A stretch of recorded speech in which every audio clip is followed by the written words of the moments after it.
Hello my wear family. இன்றைக்கி தான் முதல் பெரிய லென்த் வீடியோவாக போட போகிறேன்.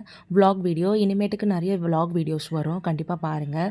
இன்றைக்கி நாளோட விலாக் என்னன்னு பார்த்தீங்கன்னா, நாங்கள் பெரியபாளையம் கோவில், அதுக்கப்புறம் ராமகிரி கோவில், அதுக்கப்புறம் சுருட்டப்பள்ளி கொண்டீஸ்வரர் கோவில் போனோம். அதோட விலாக் தான் பார்க்க போகிறீங்க.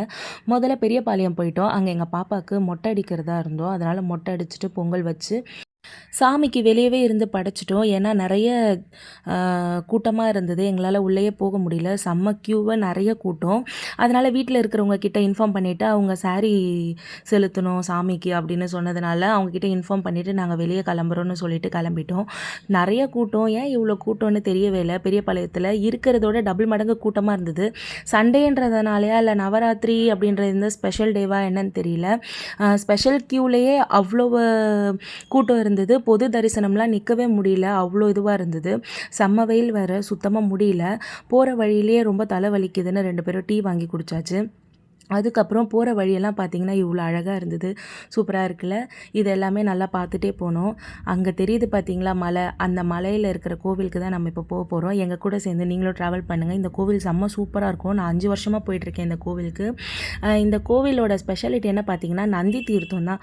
நந்தியோட வாயிலிருந்து தண்ணி ஊற்றுது. அது வந்து மலையிலேருந்து வருது, ஆனால் எங்கேருந்து வருதுன்னே தெரிய மாட்டேங்குது. இது வந்து கால பைரவரோட கோவில். உள்ளே நிறைய பார்த்திங்கன்னா நாய்கள் தான் இருக்கும். பைரவர் கோவில் அப்படின்றதுனால இங்கே பார்த்தீங்களா, சொன்னேன்னா ஃபுல்லாக நாய்ங்க தான் நிறைய இருக்கும். இந்த காலபைரவர் கோவிலுக்கு பெரிய வரலாறே இருக்குது. இந்த கோவிலில் வந்து 8 வாரம் வந்து 8 விளக்கு ஏற்றி ஒரு அர்ச்சனை பண்ணி 8 சுற்று சுற்றுனா நம்ம வேணுனது எல்லாமே நடக்கும் அப்படின்னு சொல்லிட்டு சொல்கிறாங்க. ரொம்ப பழமை வாய்ந்த கோவில். உள்ளே போய் பார்த்தீங்கன்னா ரொம்ப பழைய தூண்கள் அந்த மாதிரி தான் இருக்கும். உள்ளே ஃபோன் நாட் அலவுடு, வீடியோ எடுக்கக்கூடாது. அதனால் உள்ளே எதுவுமே கவர் பண்ண முடியல. ஆனால் கண்டிப்பாக பார்க்க வேண்டிய கோவில் இது. ரொம்ப சூப்பராக இருக்கும். ஃபுல்லாக மலைக்கு அடியில் கோவில், குளம், நந்தி வாயிலிருந்து தீர்த்தம் கொட்டுறது. இந்த தீர்த்தம், இந்த தண்ணி எங்கேருந்து வருதுன்னே தெரியல.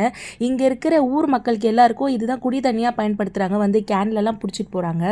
அவ்வளோ டேஸ்ட்டாக இருந்தது. இந்த மாதிரி டேஸ்ட்டான தண்ணி எங்கேயுமே குடிச்சதே கிடையாது, சான்ஸே கிடையாது.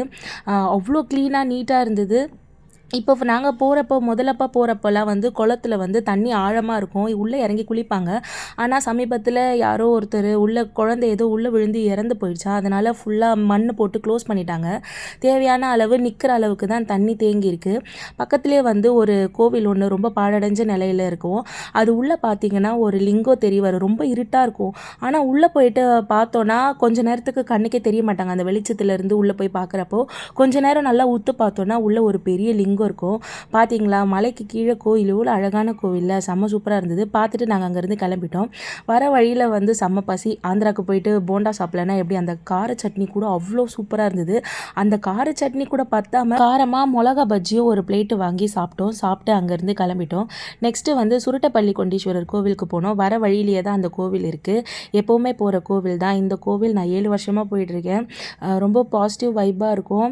இங்கே இருக்கிற சிவன் வந்து படுத்த நிலையில் இருப்பார். பார்க்குறதுக்கு பெருமாள் படுத்துட்ருப்பார் பார்த்தீங்களா, அந்த மாதிரி இருக்கும். ஆனால் வந்து பெருமாள் கிடையாது. சிவன் வந்து பார்வதி மடியில் படுத்துட்ருப்பார். கூட விநாயகர், முருகர் எல்லாருமே இருப்பாங்க.